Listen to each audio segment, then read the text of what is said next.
Democracy Unfiltered.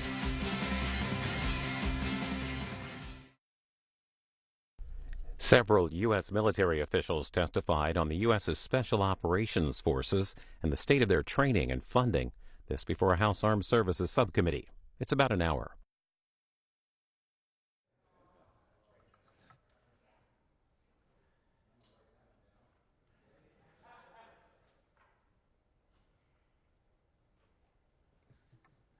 All right, good afternoon. This subcommittee will come to order. Good morning. Good morning. The subcommittee will come to order.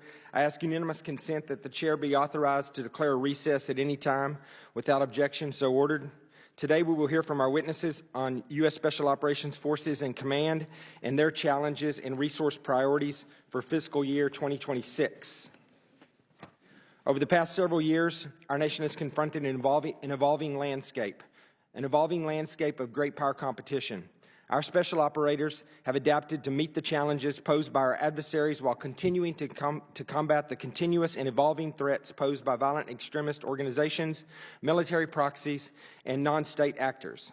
Despite the long wars in Afghanistan and Iraq coming to close, the demands on special operations have actually increased, and they continue to rise.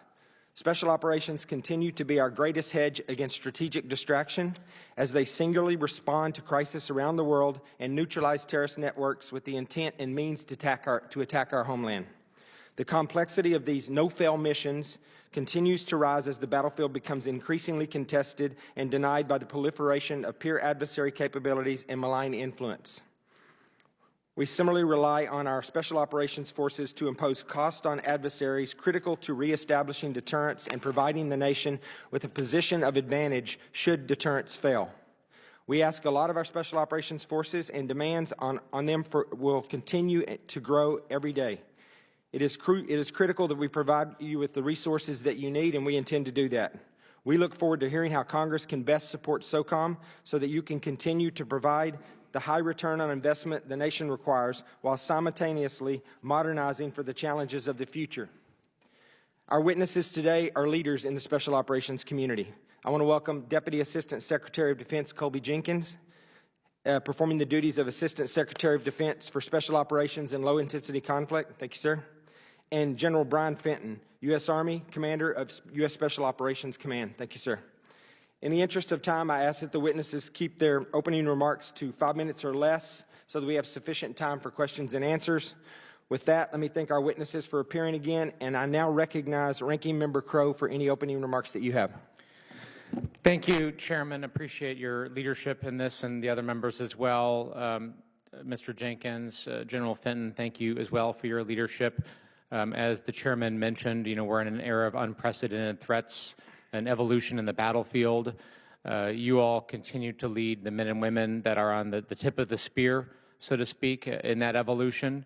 This subcommittee is a partner in that effort. There's no gamesmanship. There's no gotcha in this subcommittee, which makes it unique in Congress at this time.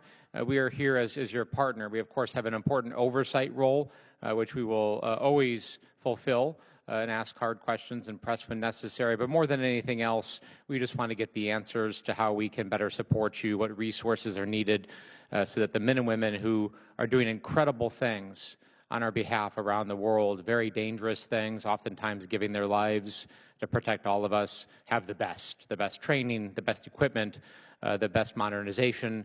That is our simple goal here, and it's a goal that I know that we share deeply, and you have a commitment to that goal. So with that, I won't take any more time. We can jump right into it.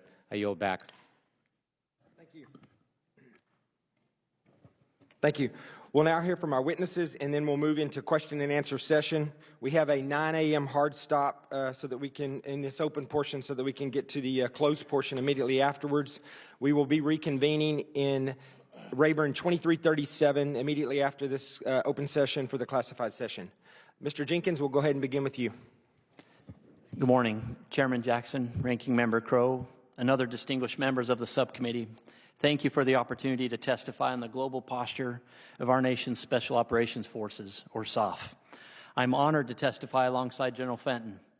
We are joined here today by two extraordinary Americans who I would like to take a moment to recognize. Principal Deputy Assistant Secretary of Defense and Director of the Special Operations Secretariat, Dr. Sandra Hobson, seated behind me, and SOLIC Senior Enlisted Advisor, Command Master Chief Brad Rhinelander, also seated behind me. These dedicated servant leaders bring expertise and insights that have been invaluable as we advocate within the Department of Defense on behalf of our SOF members and their families. As a combat veteran Green Beret myself, the opportunity to work with these incredible teammates and represent our SOF enterprise is profoundly Obviously, humbling. very closely monitoring all of this. There's a lot at stake here. He was on his way to another event, and I was trying to get back in the room to finish it, but we had a good discussion, very positive. He said, let's just get the job done. I said, yes, sir, we will. So that's where we left it.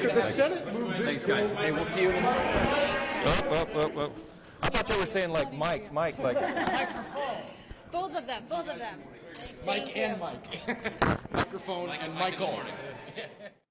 In these turbulent times, my office, the Office of Special Operations Low Intensity Conflict, or SOLIC, and the U.S. Special Operations Command remain at the forefront of our nation's strategic priorities.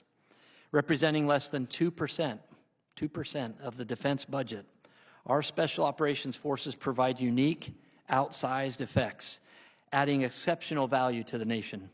Tasked with the most challenging and dangerous missions, SOF remain the world's most lethal, adaptable, and capable force. Our priorities for the SOF enterprise are squarely nested within Secretary Hegseth's priorities for the Joint Force: defend the homeland, strengthen deterrence, and increase burden sharing with allies and partners. Our elite warriors deter our adversaries by creating strategic asymmetric advantages and maintaining irregular warfare superiority. Leveraging our close relationships with foreign partners in critical regions, SOF are uniquely positioned to identify and counter our adversaries' malign and coercive activities. Whether in the Indo-Pacific, Europe, the Middle East, Africa, Western Hemisphere, or near our own southern border, these low-cost, small-footprint efforts promote stability, empower partners and allies, and lead efforts against China, terrorists, drug traffickers, and other threats. Even with the global increase in demand, our Special Operations Forces face personnel cuts and resource constraints. In fact, armed conflict and regional instability have driven a 200% increase in our crisis response mission over the past 3 years, while at the same time, operational and logistics costs for crisis response have increased 260%. We must ensure SOF's readiness while balancing operational demands and optimizing available resources. We must also promote accountability through rigorous analytics and data-driven decision-making. Congress wisely established civilian oversight of special operations to ensure that SOF remains strategically aligned, ethically grounded, and accountable. My office provides that policy direction, resource advocacy, and oversight needed to ensure that SOF's initiatives and efforts stay focused on warfighter needs and national objectives without mission creep or undue strain on the force. This oversight is not bureaucratic.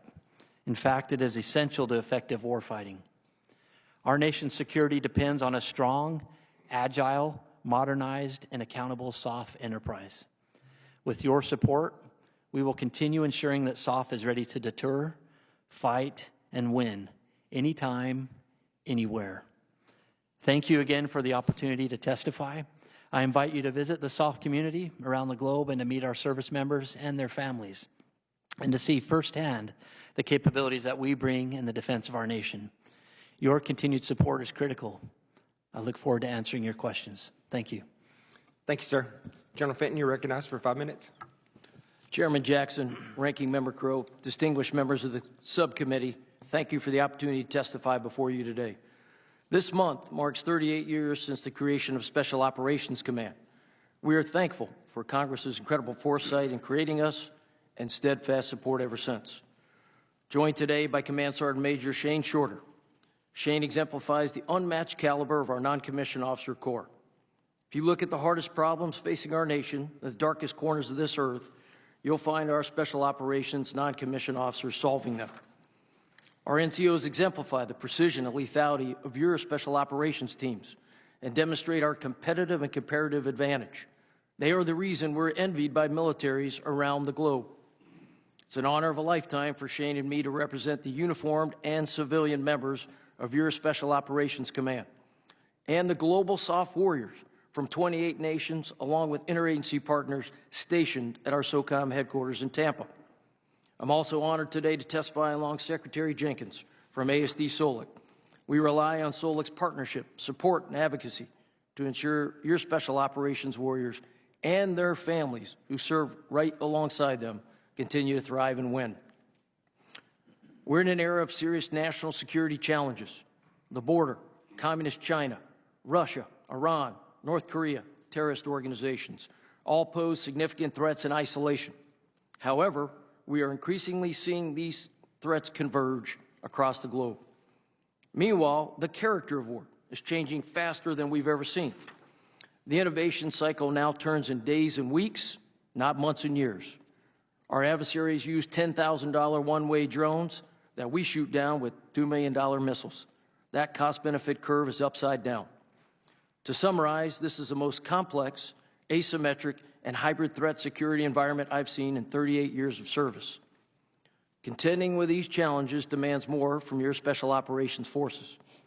That requires tough choices, forcing trade-offs as we strike to balance an increase in operations, readiness, and the need for modernization. Your elite SOCOM team provides an outsized return on any investment. However, with only 3% of the DoD forces and less than 2% of DoD's budget, we are now playing a zero-sum game. Yet I'd submit your Special Operations Forces are tailor-made for this era, rapidly responding to crisis, disrupting terrorist organizations, and asymmetrically deterring our adversaries. Employed expressly at the direction of the President and the Secretary of Defense, SOCOM's crisis response mission is the nation's most lethal and surgical tool to eliminate threats to the homeland, rescue American citizens, and protect our diplomats, all at a moment's notice. In the past 3.5 years, the frequency of these presidentially directed missions significantly increased by 200%. Yet for this sacred obligation, we will accept no risk in today's crisis response mission. Some may think we're done fighting terror. I'd submit terror is not done with us. SOCOM's mission to degrade terrorist groups starts at our border, spans the globe. In recent months, your special operations teams eliminated over 500 terrorists who had the intent and capability to strike at our homeland. Alongside our global special operations partners, we've captured over 600. Aligned with the department's priorities, deterrence has long been a part of SOCOM's DNA. We are America's irregular warfare experts. We deter war by altering our adversaries' decisions below the threshold of conflict in the gray zone, and we stand ready to prevail if deterrence fails. As combatant commands seek to strengthen deterrence, requests for SOCOM capabilities have increased by more than 35% in the last 2 years alone. Against that backdrop, we continue to grapple with years of flat budgets, 14% decrease in buying power, significant personnel reductions, and the requirement to evolve our technology and authorities. All this forces trade-offs, tough choices that challenge current missions and puts modernization at risk. Yet, your SOCOM remains the world's premier special operations force, and I pledge to always provide the nation with the best special operations capability for the fiscal and personnel resources we receive. We will never compromise on standards and lethality. We are grateful for this subcommittee's work on novel approaches to soft funding and authorities, and I look forward to taking your questions. Thank you. Thank you, General. We'll start with questions now, and I'll start by recognizing myself. General Fenton, we had our office call about 3 weeks ago, and you mentioned the challenges of supporting all the requests of SOF that you're getting from the geographic combatant commands. In your statement, you mentioned a 35% increase from 2023 to 2025. Can you expand a little bit for the benefit of the folks here watching this hearing? Can you tell us a little bit, give us a better sense of what that number is and how many times you've had to deny requests and the reason that you have to do so? Representative, I'll start by saying the COCOM demand for Special Operations Forces is up, and I'm sure you've heard that from the combatant commanders that come before you. I think for a number of reasons in deterrence. First, they know that the highest value proposition in some sense that SOF provides is prior to conflict. The things we do to prevent, building relationships, developing access basing and overflight, providing indications and warnings, along with everything we're doing to prepare in the event that worst day comes, closing kill webs or kill chains or sensor systems, giving COCOM commanders options and opportunities they wouldn't otherwise have, and presenting a whole bunch of dilemmas and challenges to an adversary they wouldn't have. I think that's why we see the demand going up, and that comes in the form of asking for Special Forces teams, Marine Raider teams, NSW teams, command and control elements, AVSOC, and that's that 35% increase. To your point on where we've had to say no, I'll give you a number. Last December in one of the global force management tanks, I had to say no 41 times to requests just like that. Hurt my heart. It's a high compliment that this SOF team is that value proposition to the entire department. We couldn't do it. And we couldn't do it, my sense, and I'll wind this down for you, is two reasons. There's certainly a capability and capacity piece against the great humans that do that work. And as you know, we've been reduced in the past, a couple years, by up to 5,000. But there's also now a fiscal constraint that's pulling at us based on an increasingly decreasing top line. That now comes into play. So at times, even if I could put the person out there, fiscally, the cost is prohibitive. And I'll pause here. Representative. Thank you, sir. I appreciate that. We're going to do our best to fix that. Secretary Jenkins, SOCOM's budget has been relatively flat for the past decade. In your combined written statement, it is less than 2% of the budget and one of the few DoD organizations that has not seen an increase, although overall budget has increased significantly. How are you using your service-like secretary position to campaign for a higher budget for SOCOM, and how much do you think SOCOM needs?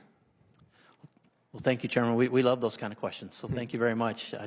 In my service-like capacity, it is very much my responsibility and role to campaign, to keep those sharp elbows out so that I can advocate on behalf of our SOF enterprise. And just last week, we had the opportunity to brief the new Deputy Secretary of Defense and had a very warm reception in terms of examining what we would have to propose for 8% cuts, because every organization is being asked to propose those. And we found a good reception in terms of we want to keep you whole the best that we can. So it's our responsibility to make sure that we interact with our service counterparts. That's where we see, maybe danger is a strong word, but that's when they consider cuts, there are so many downstream effects to us that aren't often taken into account when the Army considers a cut, or the Navy, or so forth. So that's where we really hedge and defend our budget, so that we make sure when services are proposing other cuts, we can step in early or before and make sure that we guard our equities as well. So it's an ongoing campaign. We have a regular warfare out against our adversaries, and we also run similar regular warfare within the department to protect our equities. Do you have any idea what that number looks like? I don't know the top number just yet. It hasn't been identified. I'd have to leave that to the deputy and the comptroller as well. But I know that those are actively being considered right now. Okay, thank you. My time is essentially up here, so I'm going to yield and recognize Ranking Member Crow. Thank you, Chairman. Just picking up on that question stream, if you were forced to make 8% cuts, what would that look like? Just kind of paint a picture here. Well, I'm not a doctor, but if I was, it would be cutting into bone. We are already lean and efficient, and we try to be good stewards of everything, every penny that we gratefully receive. But we have to be conscious of making sure it's always a good exercise to examine our resources and make sure that we're posturing for the future war and not fighting the last war. There's no fat in SOCOM. There's no fat. You're, sir. You're lean and mean as you're supposed to be. Yes. So cutting into that is cutting into valuable resources and support. Correct. Cutting right into the bone for sure. And so we're doing our best to avoid that at all costs. All right. General Fenton, we've had a number of conversations about acquisition and rapid fielding capability, so I wanted to talk about that publicly on the record a little bit. Talk to me about the importance of giving you new authorities that would allow you to go commercial, to just rapidly speed up the acquisition process so we could field new technologies. Representative, I think thank you for having those discussions with us. It certainly planted a lot of ideas in our team, and I hope did the same with yours. I'd start by saying I think when I talk about modernization, some folks and transformation, lots of times folks think technology only. Of course, you know as SOCOM with people is the #1 priority. We start there, then we talk about technology, but we also add authorities in there. And I think on this piece, this is a modernization that is, I think, long overdue. The reason I give it in that way, I think about it, our current acquisition procurement system, and I mean no harm to everybody that's been a part of that, but I would just offer it's outdated. It's glacial. I think it works in years and decades, and probably rightly so for some of the highest ticket items, aircraft carrier, bomber, or fighter. But what we're seeing through the lens of Ukraine needs to be an acquisition site and procurement system that is hyperspeed, supersonic. Because over there, we're watching the changes in minutes, hours, and days. And that is a very stark contrast. Different, I came in 1987, I was using Vietnam-era gear because that was a generational acquisition procurement process. That would be unacceptable today. So I think starting with that and then acknowledging it's probably a reflection of requirements, processes that need to be modified, updated, and those authorities changed. If I could say it so bluntly, take more people out of that system.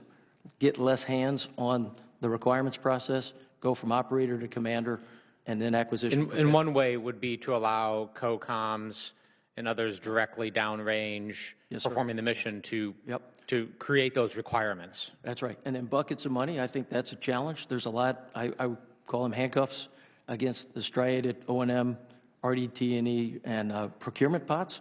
I think there's a way to take a lot of that off, compress the multiple lines to just a couple, and really modernize there. And then I think lastly, as I think about the requirements process, certainly the buckets of time.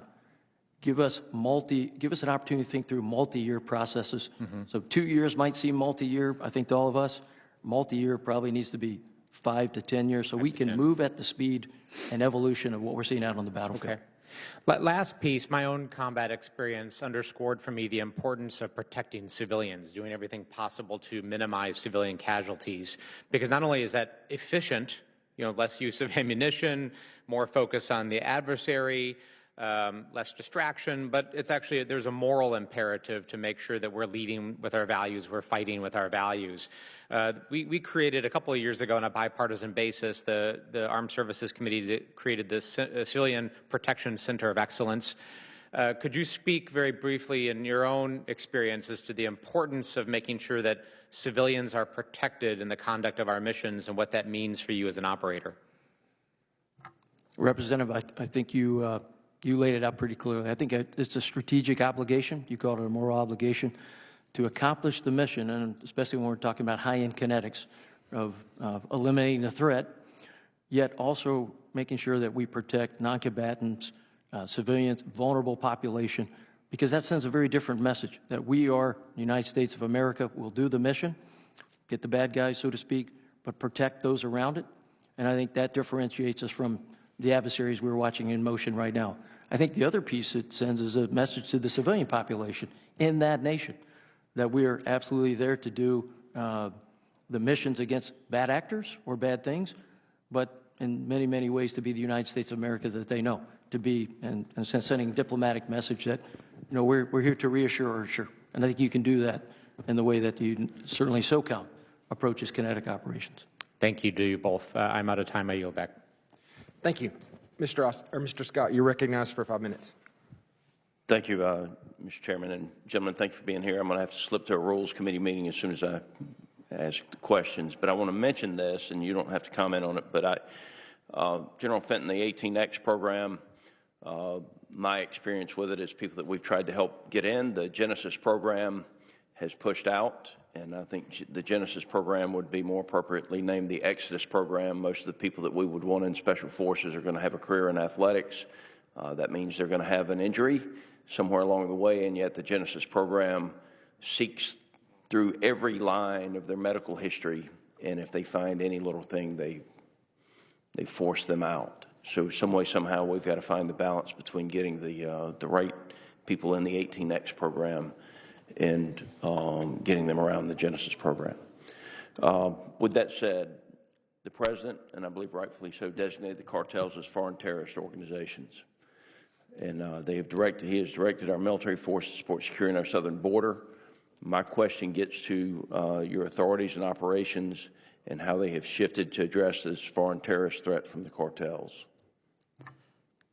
I can just start from the general authority. Sure. Okay, So as a designation of FTO, that does not grant us any new authorities, but it definitely unlocks our ability to work better with our whole of government approach. You think of terms of counter-threat finance and how we can better, more efficiently pass off those target packets, if you will, to law enforcement. But at the end of the day, it helps us across the force reinforce that border security is national security.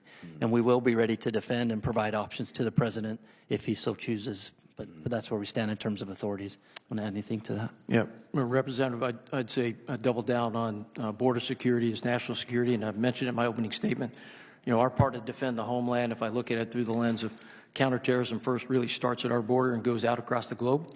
I would offer a double down that, you know, we've got no new authorities or directions, as the Secretary Jenkins mentioned. And then, but priority and focus certainly has changed.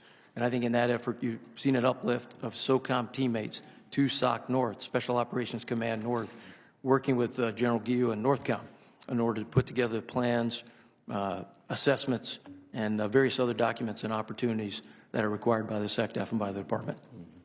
Well, the 2% of the defense budget and how much you're called on has been addressed a lot, so I'll skip over that other than say this. I think you'll see the members of this subcommittee working to make sure that that is addressed, and I do think that the new secretary will look favorably upon that. And so you talked a little bit about intelligence, and you've talked a little bit about drones and how drone warfare in Ukraine has changed really the face of war.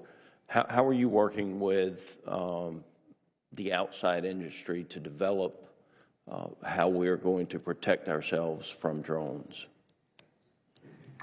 I can just say, just briefly, then talk to the details of just to reassure or validate what you said, sir. I hosted a partner leader in my office a few weeks ago that's over there, and he reinforced that if you think you're at the cutting edge of battle and you haven't been to Ukraine, then you're wrong.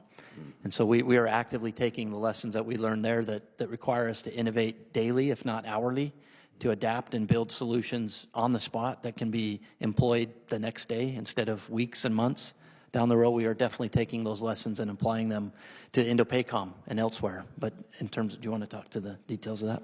Thank you. Representative, I think the heart of your question, when we look at Ukraine, I think we come away with what I'd call strategic lesson, symmetry versus asymmetry. I want to think about symmetry.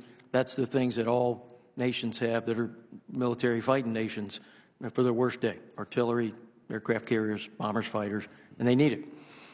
Asymmetry, I think, is where in this conflict it's showing itself as 10x, 100x helpful to a cost imposition.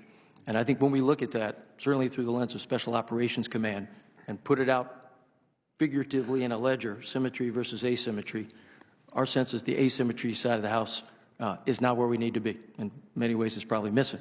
Drones of any kind, AI, autonomy, additive manufacturing. To your point, that is now the purview in many of those of the commercial and the private sector. We are absolutely involved with them in many, many different ways. Personally going out and meeting them, listening to the things they're seeing, providing some of our observations and lesson learned from Ukraine so that those things can be blended. We have tech pods, 2 or 3 folks that are in New York, Boston corridor, Austin, Texas, Silicon Valley, and we have all kinds of ways for folks to come see us at SOCOM to talk to us about that, because we know that we've got to get busy and changing that ledger. We got to start filling that thing in with asymmetric anything. Hundreds of thousands of air uncrewed systems, maritime surface, subsurface, and I would just offer as I end this, that also takes money. And I think as we think modernization, that's one of the things that we're really talking about here. We're transferring risk into modernization and deterrence, and that risk, in my mind, is winning in the future. I think that's the challenge right now, and that will be part of winning, those uncrewed systems and AI and certainly autonomy.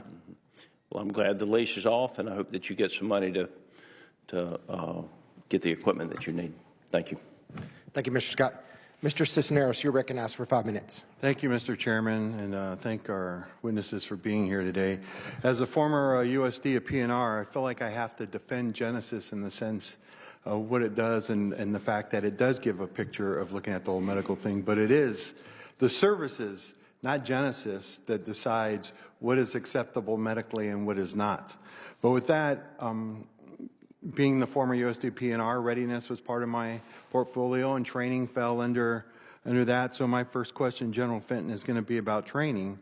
And there was a GAO report that came out that said most training accidents are a result of human error, and concerningly, SOCOM lacks the funding to fully implement the training oversight program. So does SOCOM have any plan to conduct any analysis of negative safety trends or reevaluate training assessment programs, since it was reported that 80% of non-combat incidents come from training? Representative, I'll start by saying first, any accident in training or worse yet, a death is absolutely not what we're all about. We are about rigorous, arduous training so that if in the event some of our teammates go into combat, that combat is easier than the training they've seen and the training we will do over and over again. I would take a little bit of umbrage or maybe even dispute with the fact that we don't do continual assessments of the safety at our various training courses. We do. We have a lot of training courses, assessment selection for our Army teammates, Air Force teammates, Marine teammates, Navy teammates, and those are looked at consistently, usually by what I would call an outer cordon of medical safety, very experienced civilian personnel to continue to address that. That's our sacred obligation to the moms and dads that send us their sons and daughters for these kind of standards-based training, and we do that. So I think we're always in that motion. We continually strive to have the very hardest training we can while protecting the teammates that are certainly the national treasure sent to us by this nation. Do you have the funding that you need in order to implement the training oversight programs and ensuring that the safety of the training is at max capacity there? Representative, first I'll start. No. I talk about it in terms of modernization, and I think as I laid out in the opening statement, and we'll continue to come back to, training and training exercises along with modernizing authorities, modernizing technology. And when I talk about people, certainly I start with humans more important than hardware, long-held Special Operations Command truth, and education for uncertainty is part of modernization, and that's our humans.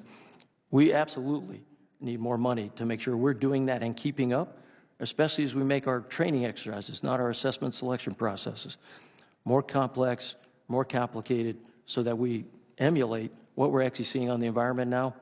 Integrated air and missile defense. It's no longer just about OPSEC and distance. Now it's almost peer adversary systems everywhere. So I think absolutely, Representative. No, well, thank you, and I understand. I mean, the training, like you said, the job and the missions that your service members go out and have to do, they need to train at optimum levels. So, but we need to make sure, and I think, I don't want to speak for the committee, but I will do what I can to ensure that you have the funding, to ensure that you have the safety standards that you need to ensure that it's safe.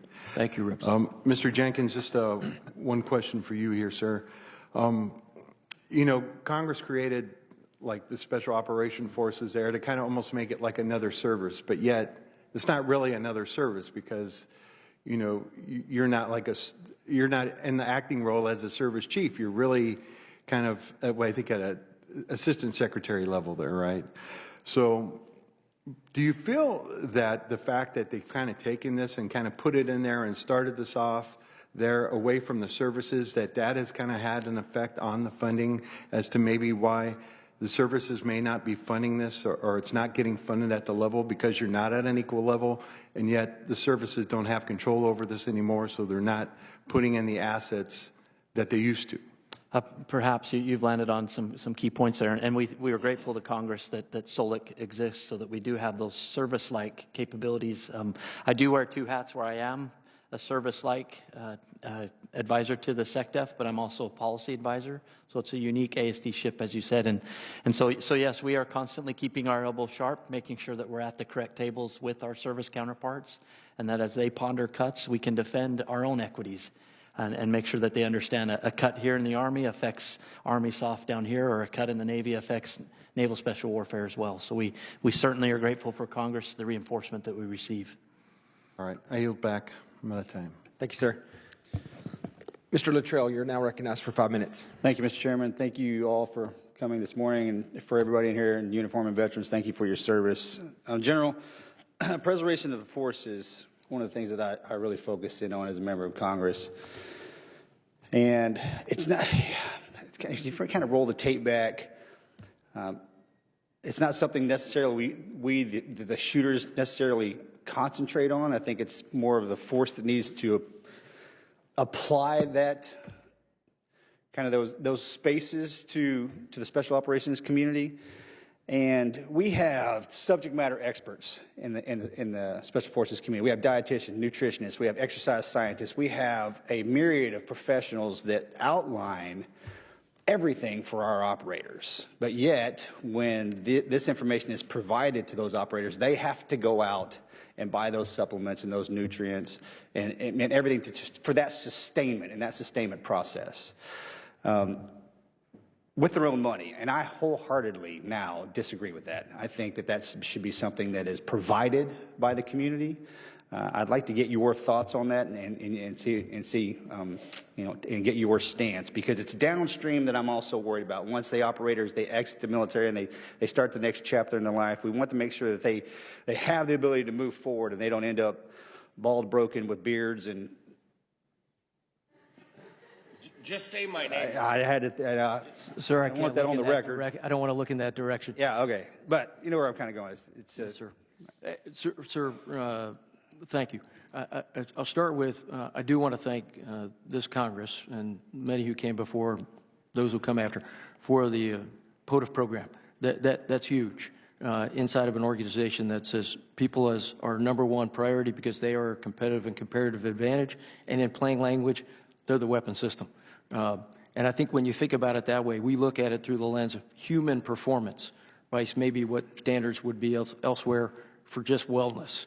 And I think when we go to human performance, you're alumni representative of what we do. It's a science-based approach to how we work out, which is very different than maybe 20, 30 years ago. Nutrition, absolutely, as you said, we know that's a key part. Sleep, it's everything. And we're blessed that that's part of our ecosystem. I think on the nutrition side, we do have the greatest nutritionists, dietitians. They come from the sports, the high-end athletic community, and they're taking it like tactical athletes that we are. I think in that point, they talk to us quite a bit about upping our game through either third-party certified supplements in a way that they can account for. We absolutely want to protect our force. We put anything in the force that is at long-term endangerment. But these are assessed and checked. I think supplements, third-party certified, and sports foods, things that help continue to up the performance. Unlike what maybe our adversaries are doing when they're experimenting on each other and doing things that we absolutely would not do to any of our teammates. So I absolutely think that's something we need to consider, and we'll certainly look for your support on that. Thank you. And so, Mr. Jenkins, when you're chatting with the Secretary of Defense, if you would be so kind to bring this point to him that, hey, this, and he knows this, I've had this conversation with him, but I want this to resonate not only from the committee but to the leadership and the DOD that this is an area that needs to be filled. This is a gap that we shouldn't have any longer. Yeah, you bet. And as you know, our SecDef, our service members are his first priority. You see him doing PT with them. At every turn, he's engaging. So definitely that would be top of mind. Okay. When it comes to preventive maintenance, and I like to focus in on traumatic brain injury, and I want to make sure that the forces are, you know, we're gifted, we're innovative, creative thinkers, and we adapt very well. I want to make sure that we're concentrating on things that we can carry with us on the battlefield for preventive maintenance, but post-blast, medical procedures, whether or not we're talking about blast packs, or I don't want that to kind of get back on its heels and stall out any. So I know that you and I have had this conversation quite a bit, but I need you to hear me say this, and you can respond to that if you like. I want to give you a commitment right back. I appreciate you saying I want to double down. I would just pull a thread from the last conversation. I think some of these third-party supplements, and I probably don't know them by name, also have efficacy against TBI and other things that our nutritionists have looked at. So I think there's a thread to be pulled in there. I double down on my commitment to you. We will not back up on either the TBI side, which when we talk about it as acute brain injury, or even the repeat exposure to blast, which is a chronic piece that I hope many of you got to see me talk about on 60 Minutes and reinforce SOCOM's commitment to that. So you have my commitment to both of those, Representative. Thank you, sir. Yes, sir. I yield back.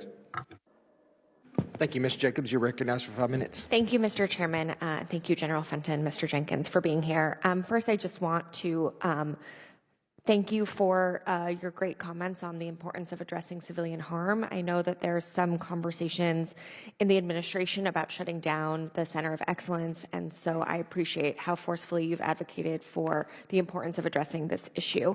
I also just wanted to make sure we get on the record. I know you said the foreign terrorist organization designation of the Mexican drug cartels does not give you any new authorizations. Is that accurate? Yes, ma'am. Okay, and are there any planning or preparations for military action occurring within Mexico? Ma'am, I can't speak to active ongoing discussions, but it is our sacred obligation to make sure that we are prepared and ready to provide options for the president should he decide. Okay, and given that the FTO designation does not give you additional authorities, is it your understanding that before any potential use of military force in Mexico, you would need to come back to Congress for explicit congressional authorization? Ma'am, that would fall to our commander-in-chief and the engagement between the executive branch and Congress. So, yes, ma'am, I would think there would be discussion there. Okay, excellent. General Fenton, I wanted to ask you about Africa. The record of SOF operations in Africa has been mixed, right? We've had some tactical successes, some, evident strategic outcomes, such as stability, governance, and lasting reduction in extremist activity remain elusive.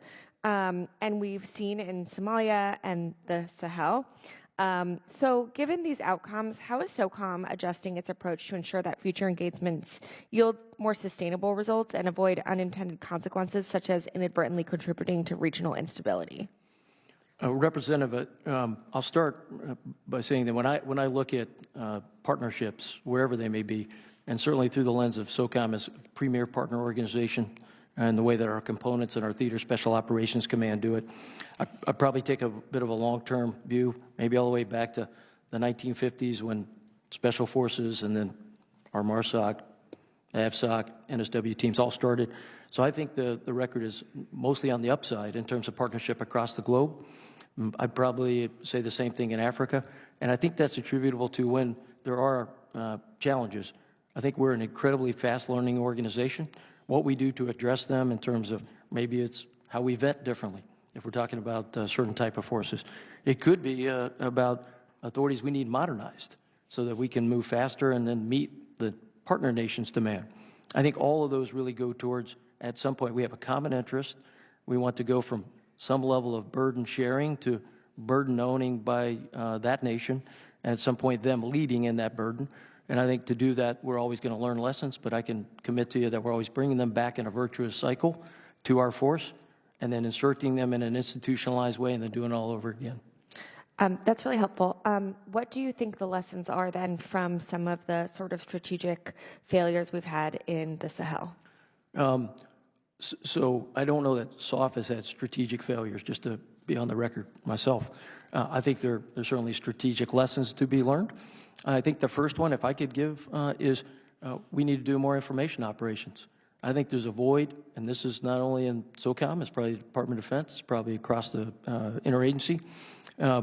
That information operation void, in many ways, I think allowed adversaries to get in there and mistruths, untruths, falsities, put a different narrative based on their view of the world, what they wanted, and mostly the great work we've done for years.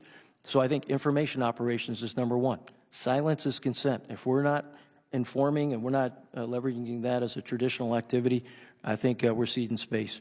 Probably the second one is an opportunity to really understand the other partners there beside just that nation.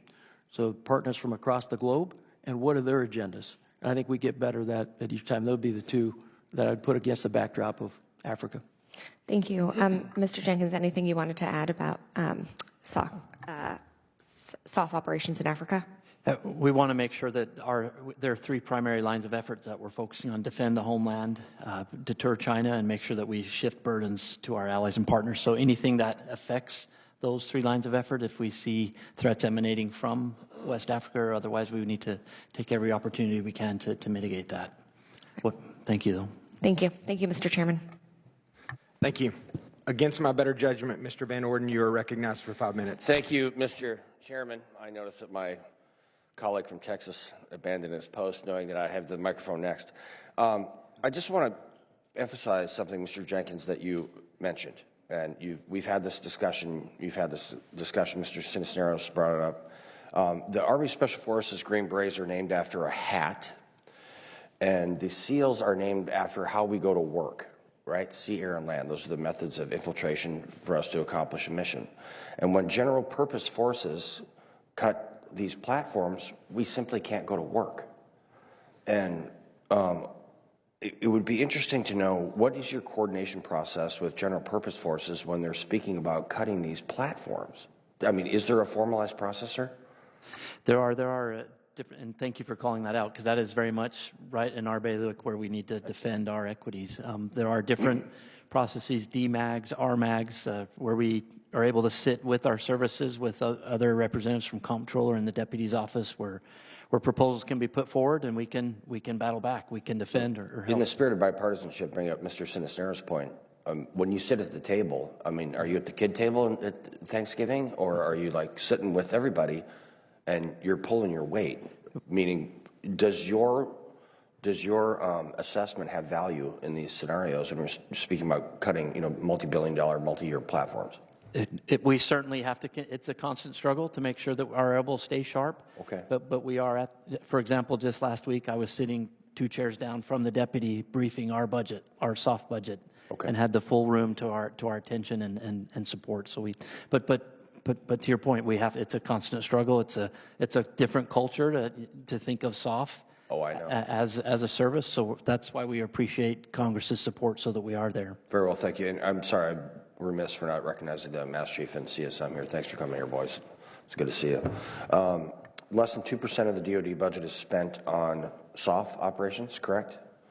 Everyone here, I think everyone at least over here, has done joint combined exercise for training. Sometimes we would call that training tomorrow's enemies today, and we have a proven track record of training people that we should not. Everything from the School of Americas in the 70s, and we trained the Taliban, armed them, equipped them, did all this stuff. We've created our own enemies. And so I'm wondering what percentage of the SOF budget is used for the JSET programs? Boy, I don't know that specific number off the top of my head, but we can get back to you on I would appreciate that tremendously. And then along with that, so I have 2 tasks for you, 2 bits of homework, because you're not going to know the answer to this one either. That's not I'm not impugning your knowledge. I'm just saying this is kind of a detailed question. So I'd like to know what percentage of the SOF budget is used for JSETs. I also would like to know what percentage of the SOF budget is used for the soft skills that are on Smoke Bomb Hill when we're talking about nation building stuff. I understand you're going to cut some of your PSYOPs, guys. I agree with that completely. So if you could get it, on a piece of paper and tell us how much of our budget SOF budget is being expended for these soft skills for nation building, which we have done horribly across the world since Vietnam, honestly. And then what percentage specifically for JSETs? That would be awesome. Will do. Yeah. Thank you, sir. General Fenton, you understand that your component commanders start with the operational and O&M deficit every year, right? I do, sir. And so our guys are filling out UFR's unfunded requests on the regular just to be able to do their job. Yep. Correct? Yes, sir. Okay, so here's what I'd like from you, sir. What I would like is by component commander, what is the delta between what they're given every year and then the total of the UFERs on average, let's say a 5-year average, so that we, under this chairman's leadership, can hopefully plus up all the O&M budgets for our Special Operations Forces component commands. Will do. Give us real Yes, numbers. you'll get real numbers, and Representative, if I might, so taken for action. Just on JSATs, just I think on one side of the coin, Yep. you know those also, there's many of our teammates, and not building nations, but those JSATs go against building high-end Tier 1 forces in a lot of those countries that have stayed with General us for Fenton, I'm quite the some longest serving enlisted member of the United States military to ever be elected to Congress, and I also have the most years as a Special Operations Forces operative of any member of Congress in the history of the country. I know exactly what the hell I'm talking about, sir. Roger that, Representative. I just add that many of those have then become security exporters. So I think if we pegged out a track record, and I probably owe you that, on where those have not just been nation building and somehow turned enemy, but have gone on to burden share, to burden own, to lead. And I think those are great stories, and I could talk about them in close that we ought not to forget about. Thank you, General. I appreciate it. I yield back, sir. Thanks, Representative. Mr. Harrigan, you're recognized for 5 minutes. Thank you, Mr. Chair. Gentlemen, thanks for your testimony this morning. It's good to see both of you. General Fenton, I had the opportunity to spend the weekend down with General Braga at USASOC, and one of the things that we were talking about is that concerned me greatly is that the Green Berets are currently only producing about half the number that they are attriting each year through separation or retirement. What are we doing across the force? Specifically, that's a conversation about the Green Berets, but what are we doing across the force to make sure that we are actually replacing the number of special operators that we need? Representative, I'll start by saying, first, we maintain the standards, right? And as I look at that, it's a challenge to get a production that in some days, I think if we're talking about SF enlisted, I think the requirement, General Braga probably talked, is about 825. When the force overall shrinks, that certainly shrinks down our input pipeline. And we're not going to adjust the standards. And we've had this conversation with Secretary of Defense, who is all about lethality and warfighting. And I talked a bit about production rates. And I think at the very end, he said, maintain the standards. Roger that. Now, that isn't, don't do other work to try to get more in the pipeline. So I think with some level of force size reduction in the Army, we're talking about the Army here, that is a challenge of who wants to come in the pipeline. I will offer that we've tried to amp up our 18 X-ray program, which has been, and hopefully General Braga explained this to you, has been a really good program. It's about 3,000 folks who otherwise would not come into the Army, coming in off the street, going through infantry basic training, advanced training, and going through SFAS and the qualification course. And that 3,000, about 800 make it. So there's about 2,200, because we're enforcing the standard, that go back to the Army and serve in all kind of infantry units and do well. I do think there's a way we could amp that up, not only for the good of the Green Berets, which are part of the Joint Force, but also to bring in additional folks into the Army who would otherwise not even think about the Army unless they were coming towards special operations. So we got the same type of contracts with Ranger contracts. So I think there's a lot out there we're trying to do, but I think it all goes against, we will absolutely maintain the standards. We've had a recent audit, and that audit from the Department of Defense has come back that we're maintaining the standards. So I think we got some challenges. Yeah, thanks, General, for that, and thank you for maintaining the standards. It's incredibly important. And I'd like to take the rest of my time and talk about drones. Mr. Jenkins, you talked about we need to be actively taking lessons and innovate from current conflicts. General, you talked about a supersonic acquisition and procurement process, that we're moving at a glacial pace, that we have an outdated system. And you also said that we're still at the talking stage with industry with respect to small drones. Representative, no, we're well in discussion. I just wanted to make sure that folks understand. Maybe I misstated. We are in constant discussion with small and medium-sized companies that are in this business, and in many ways we have some of their product already. So we're not just talking, we're actually doing. Okay. We need to do more. I appreciate that, because I was a little concerned by the statement, thinking we need to move a little bit faster and soft. Roger, so we are, absolutely, but I'm never happy. Absolutely. I want to go speedier, so I won't be complacent, but we're well in the thick of this. One of the lessons that I have picked up from Ukraine is that their production process of how they're manufacturing these FPV drones, which, as we have discovered, are responsible for 80% of the Russian casualties on the front lines. These are become a very, very important and transformational technology on the battlefield, is that they have somewhat of a hybrid mechanism of production, some outside industry, some internal. Are you open to the possibility that in order to actually create this capability at scale, that part of that effort may actually need to be done organically within the force, given all the frustrations and constraints that we have with our defense industrial base and our acquisition process at this time? I absolutely am, Representative. I think we're already doing it throughout all the SOF. We've got incredible folks who come in who not only want to shoot, move, communicate, do combatives, get after the what I call the soft basics that are the baseline. They're all into putting this stuff together and getting it out in a homemade way and doing them in the hundreds. I think our challenge is at some point to scale that. There's probably a private sector piece that's got to come in. But I think in many ways we're doing that. We need to be able to scale that, and we want to scale more. Thank you. If I could just double down, that costs money too. It costs money. So yeah, thank you. Thank you, Chairman. Thank you, Mr. Ryan. You're recognized for 5 minutes. Thank you, Mr. Chair. I know we have a hard stop, so if you need to cut me off, that's fine. I was late. Thank you both for being here. Thank you for all the work you're doing and have done. I want to pick up on what you said, General Fenton, earlier about I/O and both the importance and opportunity, and frankly, really the high ROI we get on doing I/O versus the cost of a lot of other things we've talked about today.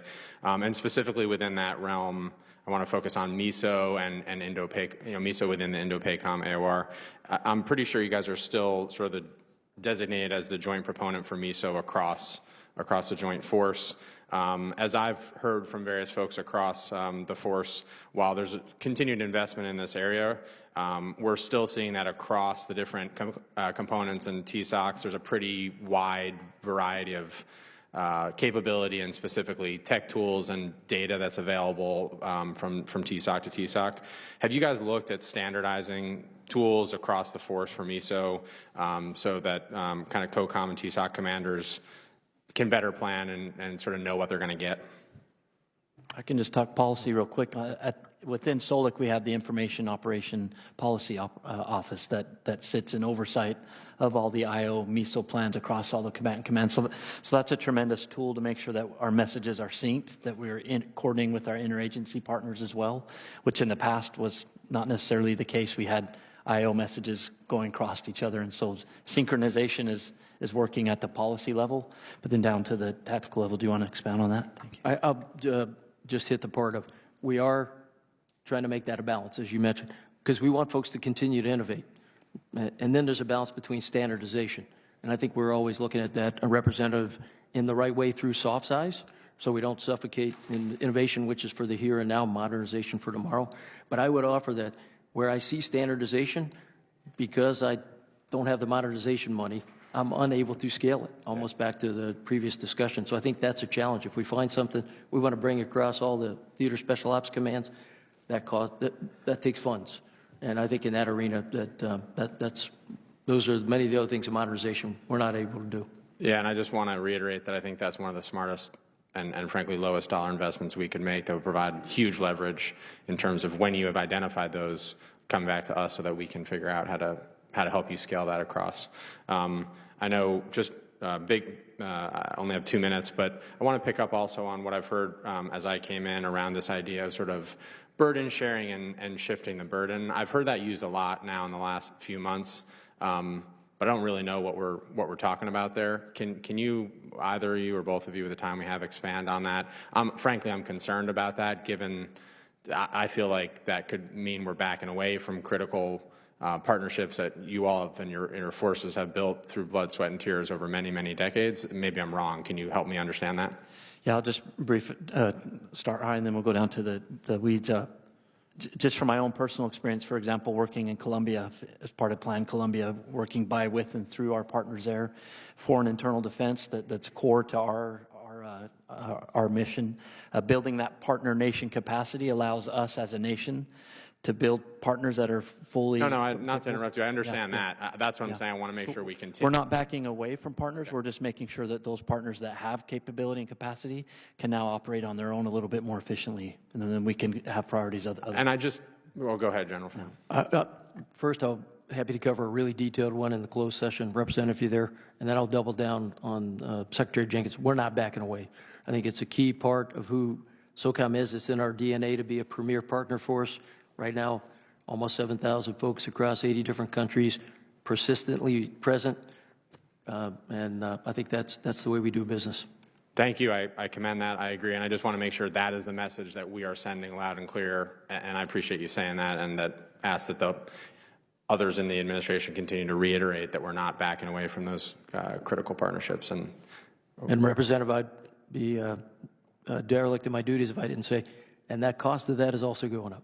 Yep. You know, the price to have somebody out there doing that, which I think is a global sensor, provides opportunities and advantages to COCOMs. The price of sustaining the humans when I come out of the Middle East has gone up exponentially. So those are risk trade-offs we make. Won't mean we're backing away from partners. Might mean the fiscal constraints plus the personnel piece put us in a place we can't do it. Thank you, and yield back, Mr. Chair. Thank you. With this, we're just going to close the open session here. We're going to immediately reconvene in 2337 for the classified session. I just want to say before we leave, thank you, gentlemen, for your time today. I want to say thank you to everyone in the audience that is in uniform for your service. We all recognize that the sacrifice of you and your families in the value that we get from that, you protecting our country, and we want to just say thank you. So with that, we're adjourned.